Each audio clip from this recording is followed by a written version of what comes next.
someone else, someone like looks like him, younger and everything. And when I asked him, brother, 20 people passed, so who do you want to play you? And he looked at me and he said, Jesus Christ. Brother, come on, I'm not kidding. He's too expensive. He's too expensive. No, I'm talking about the guy who played Jesus Christ in The Passion of Christ of Mel Gibson. Oh, man, I thought for a second you went crazy. And do you know him? Yeah, I know him. But why him? Because he has he's brave. He's a godly man, and I know he's going to be an actor who is not going to be coming here, play the role, go to the premiere, and then next movie. He will stay with us until the end, right? So I text him. I said, brother, I have something for you. When can I see you? In 2 hours, in this coffee. So Alejandro and I went to meet with him. We pitched the story to him, and he starts crying. He said, brother, this is too personal to me. And he shared a very personal story. And I was like, wow, okay, this is your story, brother. This is it. So the next day he calls me and he tells me, I have a good news and a challenge. What is the good news?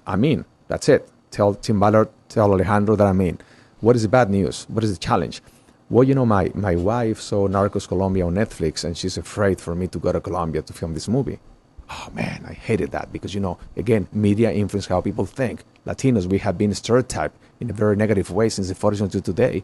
And then a lot of people here in this country, they think Latinos, we are a threat to the democracy of this country because they think that we are what they see in film or television, all the negative stereotypes. So, and these TV series, they do a lot of damage. And here you have this Jim Caviezel's wife saying he's not going to Colombia. I said, well, hold on a second. Let me just call Tim Ballard. I'll call you right back. Tim, I have a good news and a bad news, brother. Good news, Jim Caviezel is in. Bad news, his wife saw Narcos Colombia on Netflix, and she doesn't want him to go there. What can we do? And he's thinking and thinking. He said, tell them if 30 ex-Navy SEALs will be enough to protect him. I called them. I passed a message. Green light. We're in Colombia filming, right? But look what happened. 30 of these guys were on set. A week later, half of them are not on set anymore. And I'm like, okay, I'm not going to say anything. As a producer, I know who is on set. We have 200 people, extras, actors, whatever, And I noticed that half of them were not there.